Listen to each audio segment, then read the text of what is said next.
பானு,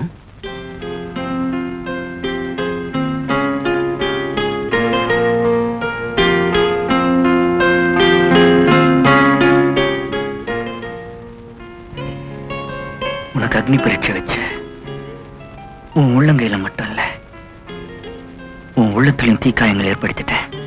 உங்களை மாதிரி ஒரு நல்ல இதயத்தை என்னால நம்ப வைக்க முடிச்சதுக்கு நான் ரொம்ப சந்தோஷப்படுறேன். பானு, நீ எவ்வளவு சொன்னாலும் என் மனசு கேட்கல. ஒரு உண்மையை வரவழைக்கிறதுக்கு உனக்கு எவ்வளவு பெரிய தண்டனையை நான் கொடுத்துட்டேன். இந்த வழக்கை பொறுத்தவரை தண்டனை கொடுத்து வந்த அபராத தொகையும் கட்டணும். கையை நீட்டு தரேன். அப்படியா? எவ்வளவு தருவீங்கன்னு சொல்லுங்க, கையை நீட்டுறேன். நீ எவ்வளவு கேட்டாலும் தரேன். கையை நீட்டு.